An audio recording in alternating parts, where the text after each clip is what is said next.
say it to you all too, that for those of us who've been working on climate change for a long time, it was incredibly good to see people occupying Wall Street, because Wall Street has been occupying our atmosphere for the last 25 or 30 years.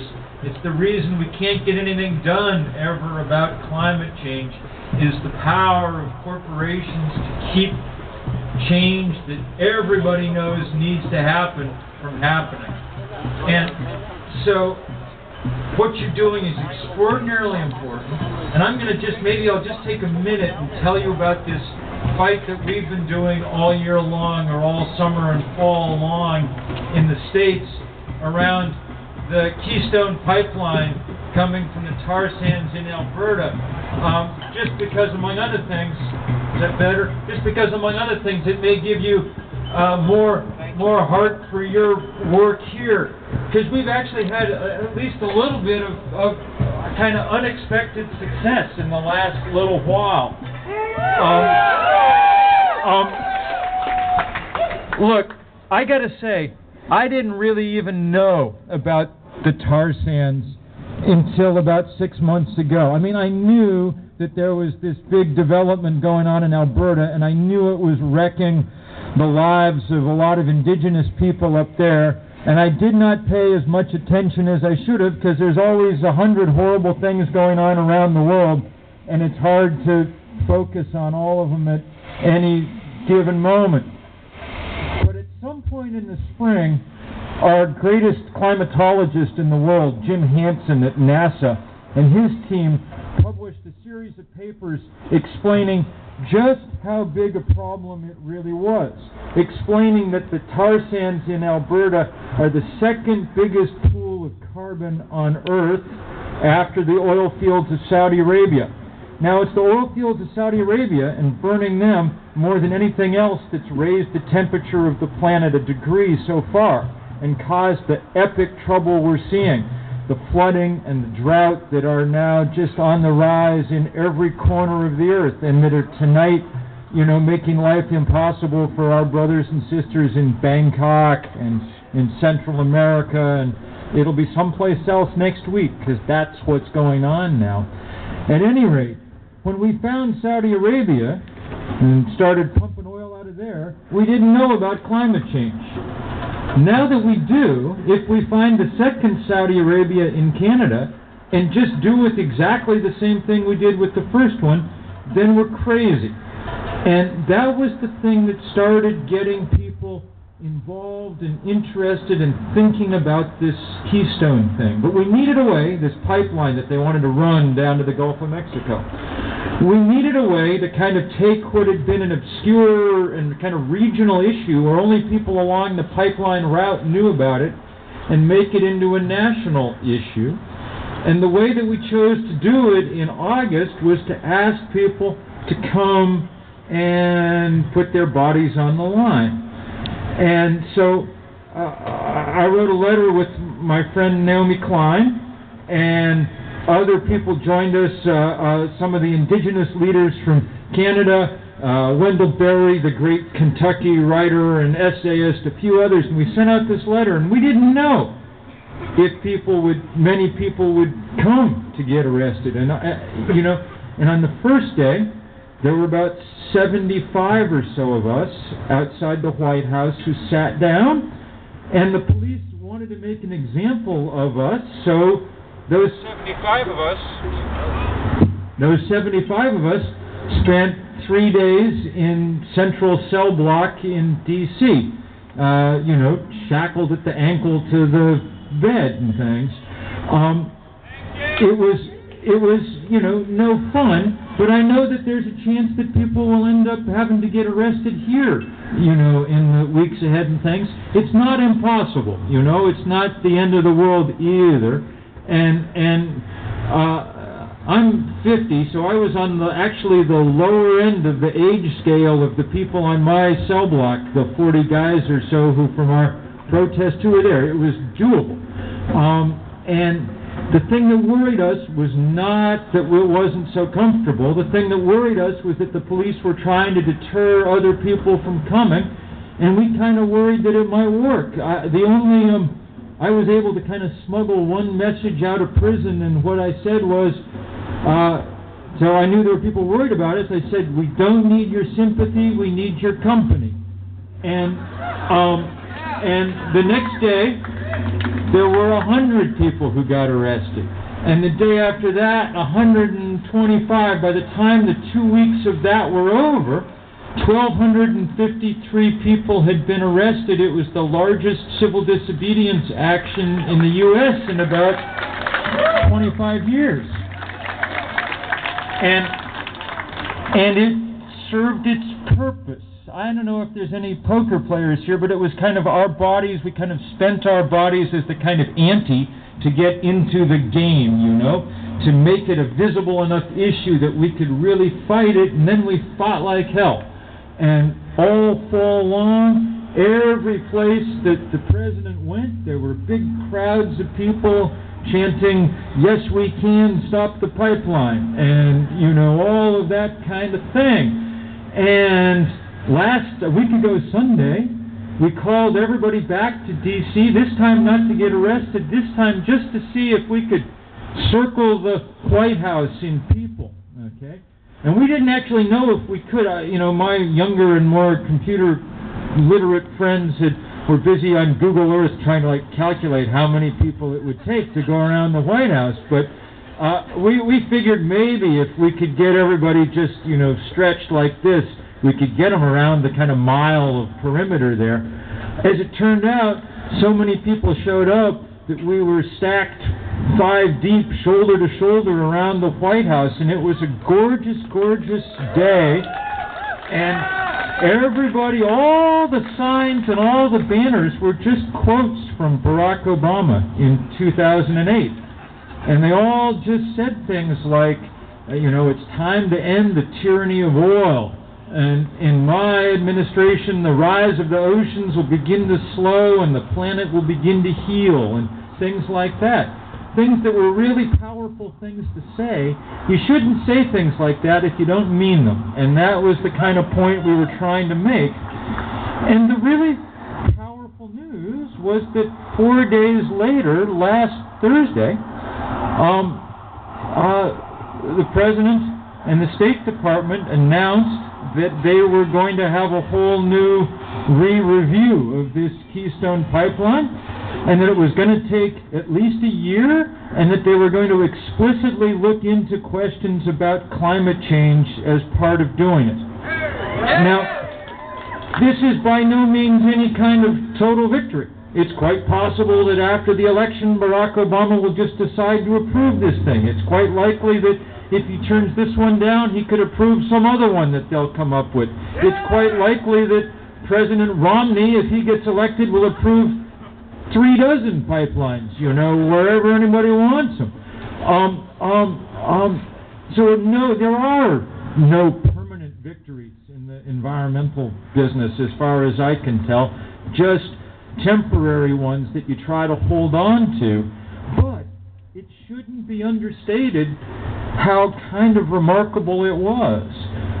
Nobody thought that there was any chance that we'd be able to hold them off at all. Trans-Canada Pipeline was so confident that they would win that about 6 weeks ago they went and mowed the entire 1,700-mile strip where they wanted the pipeline so it'd be ready to go.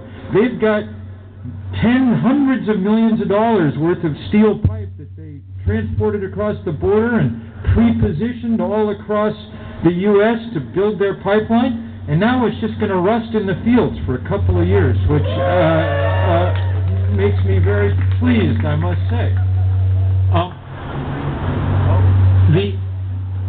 The real meaning of all of this was, I think, that we're just starting to figure out how it is we've got to fight these guys. And that part of what we've got to do is be willing to build strong grassroots movements that are willing to be more on the line than they've been in the past.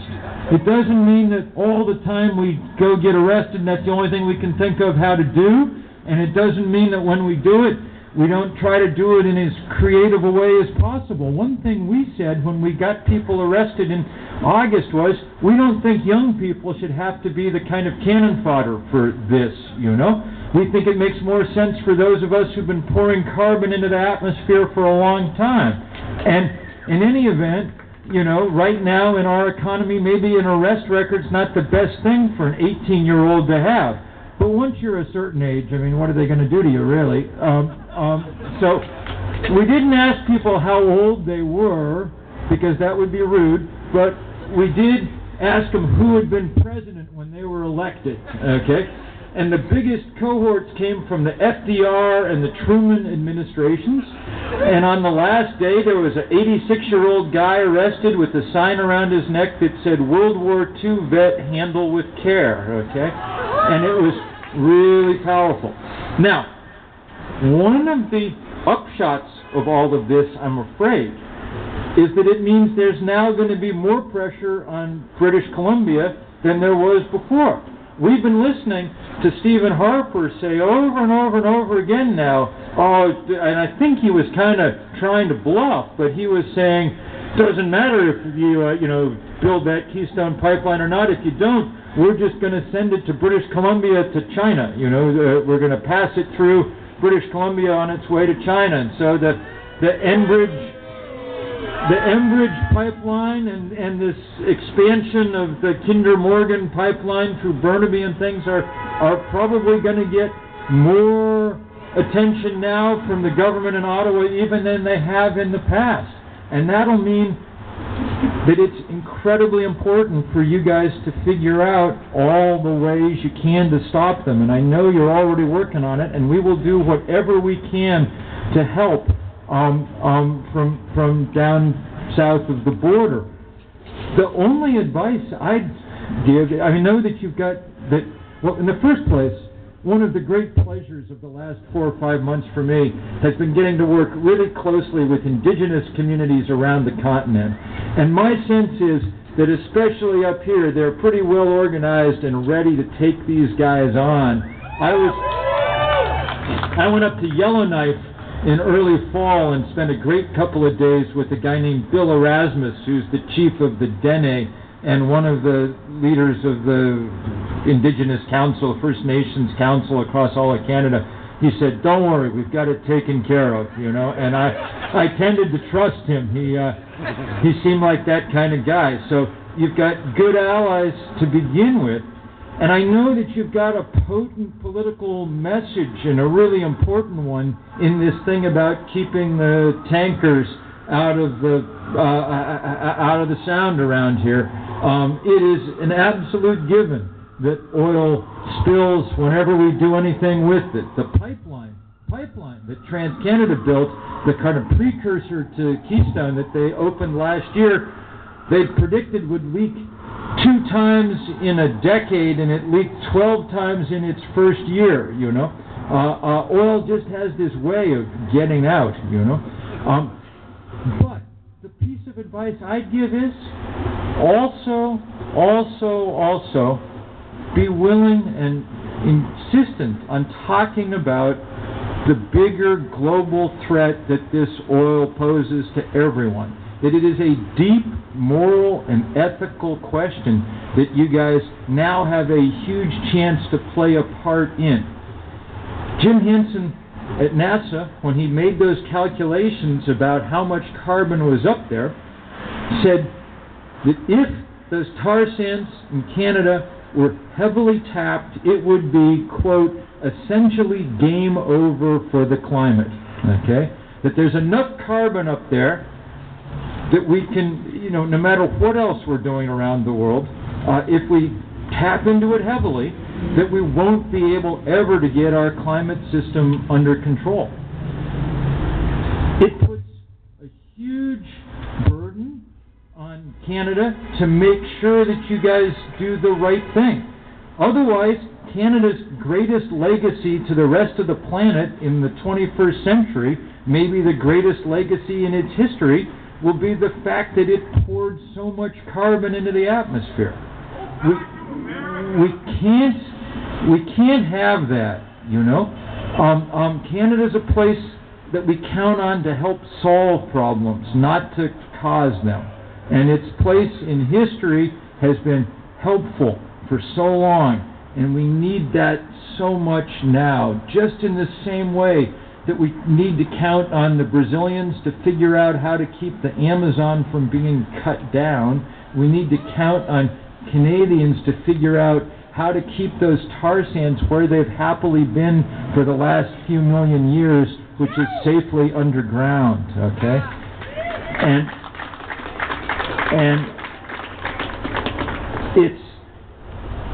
it's one of these times when we realize that we really are part of a larger world. My work for the last 3 or 4 years has been organizing this thing we call 350.org, which is based around our understanding now that 350 parts per million CO2 is the most we could safely have in the atmosphere, a number, unfortunately, that we're already well past. It's 393 parts per million here and everywhere else today, which is why, Texas is burning and Bangkok is drowning and the Arctic is melting and the ocean is 30% more acid, and on and on and on and on. If you could torch tonight, thank God you can't, but if you could figure out a way to torch all the oil in Alberta off tonight, it alone would drive the atmospheric concentration of CO2 to about 540 parts per million, okay? That's how much carbon there is up there. The reason I bring up the 350 thing, the work we've been doing, is just to let you know that all over the planet there are people every night and every day in kind of gatherings like this one of people really eager to work on these issues. When we had our first big global day of action in 2009, there were 5,100 demonstrations in 181 countries. CNN called it the most widespread day of political activity in the planet's history. And for me, the most interesting part of it as we watched these pictures roll in from around the world was to see that this thing that I'd been told over and over and over again, that environmentalism was some luxury for rich white people who had taken care of their other problems, and that if you had to worry about where your next meal was coming from, you wouldn't be an environmentalist, that just was wrong. That most of the people we were working with around the world were poor and black and brown and Asian and young, because that's what most of the world is made up of. That's what the 99% look like primarily, and what do you know, they're just as interested in the future as anybody else, maybe more, because the future bears down hard on you if you're in those categories. And so I know from having been in all those places in the last few years how much it means to people in places that have done nothing to cause these problems but are suffering their effects daily, how much it means for them to know that there are gatherings like this one in the places where people are causing the problems, to demonstrate that people are waking up and starting to take responsibility and starting to join in solidarity. And also, I don't know, I got to say, the truth is, I don't know if we're going to win these fights or not. There are scientists who think we've waited too long to get started, and there are political scientists who think there's just too much power on the other side. And they may be right. I mean, the fossil fuel industry is the most profitable industry there ever was. Exxon made more money last year than any company in the history of money. Look what it's done to your federal government. Sort of turned it into a kind of arm of the oil industry in many ways, okay? So I don't know if we can win or not. But I do know that there are people all over the world who are going to fight as hard as they can right up to the end. And for me, it's always a great privilege to get to be in rooms filled with people like that, and it's a great privilege to get to be here tonight in this beautiful place filled with all this spirit, and to say, I don't know if we're going to win, but I look forward to fighting shoulder to shoulder with you in the time going forward. So bless you all for being out here. And thank you